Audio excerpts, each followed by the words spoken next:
15 વર્ષથી પાલેજમાં જૂના અને જાણીતા computer, laptop, CCTV camera service, printer repairing તેમજ નવા અને જૂના કોમ્પ્યુટર લે વેચ કરનાર.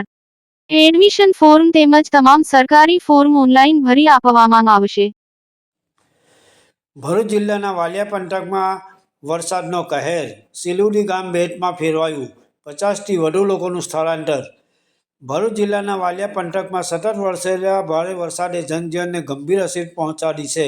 ધોધમાર વરસાદને પગલે નદી નાળા અને કોટરોમાં પાણીની આવકમાં ભારે વધારો થતાં અનેક નીચાણવાળા વિસ્તારો પાણીમાં ગરકાવ થઈ ગયા છે. વાલિયા તાલુકાના સિલુડી ગામમાં ભારે વરસાદ બાદ કોટરમાં આવેલા પૂરના પાણી ગામમાં ઘૂસી જતા સમગ્ર ગામ બેટમાં ફેરવાઈ ગયું હતું. ગામ તરફ જતા રસ્તાઓ પાણીમાં ડૂબી જતા ગામનો સંપર્ક પણ થોડા સમય માટે અન્ય વિસ્તારો સાથે કપાઈ ગયો હતો. પૂરના પાણી ગામના 10થી વધુ મકાનોમાં ઘૂસી જતા ઘરોમાં રહેલી ઘરવખરીનો સામાન, અનાજ તેમજ અન્ય ચીજવસ્તુઓને નુકસાન પહોંચ્યું છે.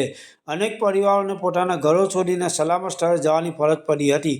પરિસ્થિતિની ગંભીરતાને ધ્યાનમાં રાખીને સ્થાનિક વહીવટીતંત્ર, પોલીસ તેમજ બચાવ ટીમો તાત્કાલિક ઘટના સ્થળે પહોંચી ગઈ હતી.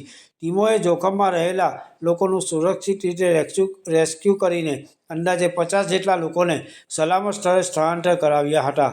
આ દરમિયાન ભારે વરસાદને કારણે 2 મકાનોની દિવાલો અચાનક ધરાશાયી થઈ ગઈ હતી. સદનસીબે આ ઘટનામાં કોઈ જાનહાનિ થઈ નહોતી અને 7 જેટલા લોકોનો આબાદ બચાવ થવા પામ્યો હતો.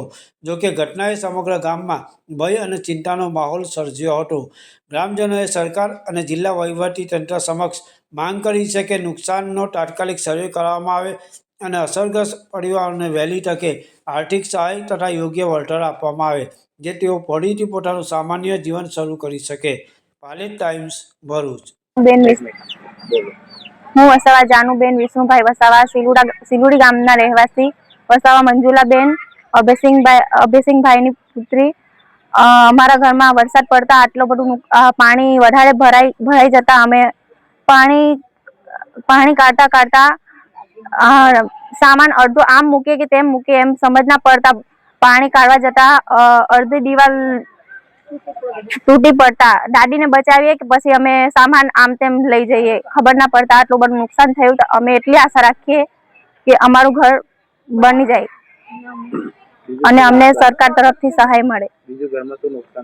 અને અનાજ પાણી એવું કશું નહીં, ડોક્યુમેન્ટ અને બધું ભીનાઈ ગયું. અમે સરકાર તરફથી એટલી આશા રાખીએ કે અમને અમારું બસ જીવનની જરૂરિયાત આમ નુકસાન થયું એ મળી જાય.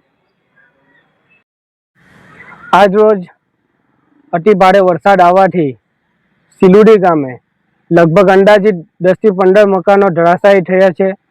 ગરીબ આદિવાસીઓ જે બિચારા મજૂરી કરી પોતાનું ગુજરાન ચલાવે એવા લોકોના ઘરો પડી ગયા અને ઘર વખરી સામાન તમામ બધો તણાઈ ગયો છે. તો તંત્રથી મારી અપીલ છે કે આ લોકોને પોતાના મકાન મળે અને ઘર વખરી સામાન, પોતાનું અનાજ પાણી એમને મળે એવી આશા છે. એટલે અમે જાણ કરી છે તંત્રને અને પ્રમુખ સાહેબની પણ જાણ કરી છે તાલુકા પંચાયતના. એમના આદેશથી હું આવેલા આ લોકોને જોયું છે આજે. તો ઘણું બધું નુકસાન થયું છે. તો મને તંત્રથી આશા છે, ડિઝાસ્ટર વિભાગથી, કે આ લોકોને પોતાના મકાન અને ઘર વખરી સામાન મળે એવી આશા છે. કોઈને વાગ્યું છે એવું ખરું? જાનહાનિ કોઈની નથી, કોઈને ઇન્જરી નથી થઈ, પણ ઘણા બધા ઘરોને નુકસાન થયું છે ને બધાનું લગભગ અનાજ પાણી બધાનું ધોવાઈ ગયું છે ને પોતાના ડોક્યુમેન્ટ હતા એ પણ ઘણા બધાના લગભગ તણાઈ ગયા છે.